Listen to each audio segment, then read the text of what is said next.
এখন বাজে হচ্ছে দুপুর 2:30। মিহিরানিকে নিয়ে জাস্ট মিতাতি গেল ঘুম পাড়াতে, হাতে একটু সময় আছে। আর এখন হাতে সময় থাকলেই আমার এখন ইচ্ছা জেগেছে একটু একটু করে আবৃত্তি করার, আর সেটা তোমাদের সঙ্গে একটু করে শেয়ার করার।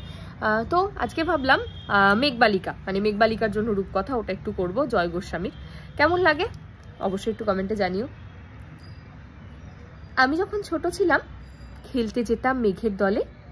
একদিন এক মেঘবালিকা প্রশ্ন করলো কৌতূহলে, এই ছেলেটা নাম কি রে তোর? আমি বললাম ফুসমন্তর। মেঘবালিকা রেগেই আগুন, মিথ্যে কথা, নাম কি অমন হয় কখনো? আমি বললাম নিশ্চয়ই হয়, আগে আমার গল্প শোনো। সে বলল শুনবো না, যা, সেই তো রানী, সেই তো রাজা, সেই তো একই ঢাল তলোয়ার, সেই তো একই রাজার কুমার পক্ষীরাজে, শুনবো না আর, ওসব বাজে। আমি বললাম তোমার জন্য নতুন করে লিখবো তবে। সে বলল সত্যি লিখবি? বেশ, তাহলে মস্ত করে লিখতে হবে, মনে থাকবে লিখেই কিন্তু আমায় দিবি। আমি বললাম তোমার জন্য লিখতে পারি এক পৃথিবী। লিখতে লিখতে লেখা যখন সবেমাত্র 2-4 পাতা, হঠাৎ তখন ভূত চাপলো আমার মাথায়। খুঁজতে খুঁজতে চলে গেলাম ছোটবেলার মেঘের মাঠে। গিয়েই দেখি চেনা মুখ তো একটিও নেই এ তল্লাটে। একজনকে মনে হলো ওরই মধ্যে অন্যরকম। এগিয়ে গিয়ে বলি তাকেই, তুমি কি সেই মেঘবালিকা? তুমি কি সেই? সে বলেছে মনে তো নেই, আমারও সব মনে তো নেই। আমি বললাম তুমি আমায় লেখার কথা বলেছিলে। সে বলল সঙ্গে আছে, ভাসিয়ে দাও গায়ের ঝিলে। আর হ্যাঁ শোনো, এখন আমি মেঘ নই আর, সবাই এখন বৃষ্টি বলে ডাকে আমায়। বলেই হঠাৎ এক পশলায় চুল থেকে নখ আমায় পুরো ভিজিয়ে দিয়ে অন্য অন্য বৃষ্টি বাদল সঙ্গে নিয়ে মিলিয়ে গেল খরস্রোতায়, মিলিয়ে গেল দূরে কোথায়, দূরে দূরে, বৃষ্টি বলে ডাকে আমায়, বৃষ্টি বলে ডাকে আমায়।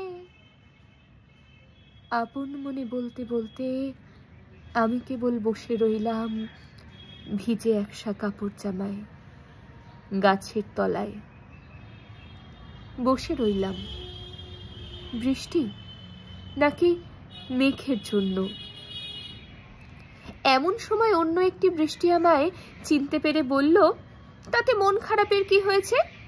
যাও, ফিরে যাও, লেখো আবার, এখন পুরো বর্ষা চলছে, তাই আমরা সবাই এখন নানান দেশে ভীষণ ব্যস্ত। তুমিও যাও, মন দাওগে তোমার কাজে, বর্ষা থেকে ফিরে আমরা নিজেই যাব তোমার কাছে। এক পৃথিবী লিখবো আমি, এক পৃথিবী লিখবো বলে ঘর ছেড়ে সেই বেরিয়ে গেলাম, ঘর ছেড়ে সেই ঘর বাঁধলাম গহন বনে, সঙ্গী শুধু কাগজ কলম। একাই থাকবো, একাই দুটো ফুটিয়ে খাবো, 2-1 মুঠো ধুলো বালি যখন যারা আসবে মনে তাদের লিখবো, লিখেই যাব। এক পৃথিবীর 100 রকম স্বপ্ন দেখার সাধ্য থাকবে যে রূপকথার, সে রূপকথা আমার একার। ঘাড় গুঁজে দিন লিখতে লিখতে, ঘাড় গুঁজে রাত লিখতে লিখতে, মুছেছে দিন মুছেছে রাত। যখন একবার লেখবার হাত অসাড় হলো, মনে পড়ল সাল কি তারিখ, বছর কি মাস, সেসব হিসেব আর ধরিনি। লেখার দিকে তাকিয়ে দেখি এক পৃথিবী লিখব বলে একটা খাতাও শেষ করিনি। সঙ্গে সঙ্গে ঝমঝমিয়ে বৃষ্টি এলো খাতার উপর, আজীবনের লেখার উপর।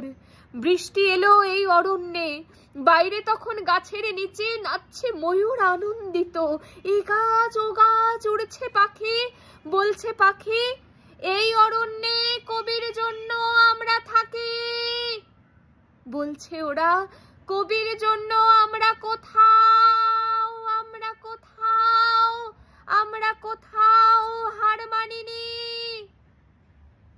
কবি তখন কুটির থেকে তাকিয়ে আছে অনেক দূরে, বনের পরে, মাঠের পরে, নদীর পরে, সেই যেখানে সারা জীবন বৃষ্টি পড়ে, বৃষ্টি পড়ে, সেই যেখানে কেউ যায়নি, কেউ যায় না কোনো দিনই। আজ সে কবি দেখতে পাচ্ছে সেই দেশে সেই ঝর্ণা তলায় এদিক ওদিক ছুটে বেড়ায় সোনায় মোরা মেঘ হরিণী, কিশোর বেলার সেই হরিণী। অনেক দিন পর মেঘবালিকা করলাম, জানি না কেমন হলো, তোমাদের কেমন লাগলো অবশ্যই কমেন্টে জানিও।